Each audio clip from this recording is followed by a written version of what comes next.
একদম সহজে ডিমের কাটলেট কিভাবে বানালাম চলুন দেখি। আসসালামু আলাইকুম, আমি জুই কিচেনে সবাইকে স্বাগতম। এখানে ডিমের কাটলেট বানানোর জন্য 2টি সিদ্ধ ডিম নিয়ে নিলাম, 3টি সিদ্ধ আলু নিয়ে নিলাম। তারপর ডিম আর আলু কিন্তু একটি গ্রেটারের সাহায্যে দেখুন এইভাবে গ্রেট করে নিতে হবে। প্রথমে ডিমটা কিন্তু গ্রেট করে নিলাম, তারপর আলুগুলা গ্রেট করে নিব।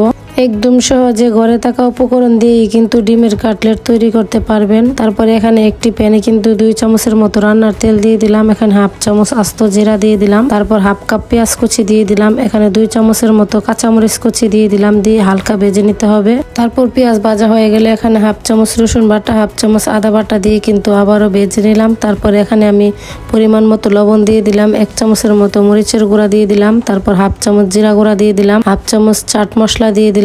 সব মশলা পেঁয়াজের সাথে হালকা ভেজে নিলাম, পানি ছাড়াই কিন্তু ভেজে নিলাম। তারপরে এই যে গ্রেট করে রাখা আলু আর ডিম দিয়ে দিলাম, দিয়ে কিছুক্ষণ নেড়ে চেড়ে ভেজে নিলেই কিন্তু এটা হয়ে যাবে। তারপর চুলা থেকে নামিয়ে সাইডে রেখে দেবো ঠান্ডা হওয়ার জন্য। এটা ঠান্ডা হতে হতে এখানে আমি একটি ময়দার ডো বানিয়ে নেব। এখানে পরিমাণ মতো ময়দা দিয়ে দিলাম, অল্প লবণ দিয়ে দিলাম, অল্প গোলমরিচ দিয়ে পানি দিয়ে একটি পাতলা ডো বানিয়ে নেব। এরকম পাতলা ডোটা বানাতে হবে দেখুন। তারপর কাটলেট বানানোর জন্য যে ডোটা রেখে দিয়েছিলাম এটা কিন্তু ঠান্ডা হয়ে গেছে। এখন আমি আমার শেপের মতো বানিয়ে নেব। আমি কিন্তু এইভাবে 3 কোনা করে বানিয়ে নিলাম দেখুন।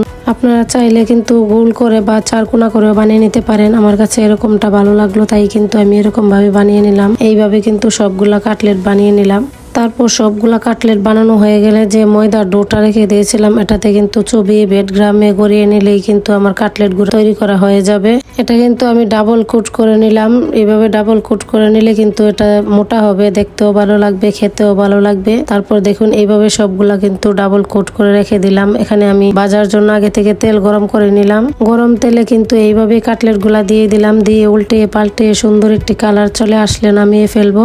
এইভাবে কিন্তু সবগুলা কাটলেট ভেজে নিলাম। দেখুন দেখতে কিন্তু অনেক সুন্দর লাগছে, ভাজার পর সুন্দর একটি কালার চলে এসেছে। এইভাবে কিন্তু গরম গরম পরিবেশন করে নেবেন। যে কোনো সস দিয়ে কিন্তু কাটলেটগুলা খেতে ভালো লাগে। এইভাবে বাসায় একবার হলেও বানিয়ে খেয়ে দেখবেন, খেতে কিন্তু অসাধারণ মজা। আশা করি সবার কাছে আজকের রেসিপি অনেক ভালো লেগেছে। ভালো লাগলে লাইক কমেন্ট শেয়ার করে দিবেন। আজকের মতো এই পর্যন্তই, আল্লাহ হাফেজ।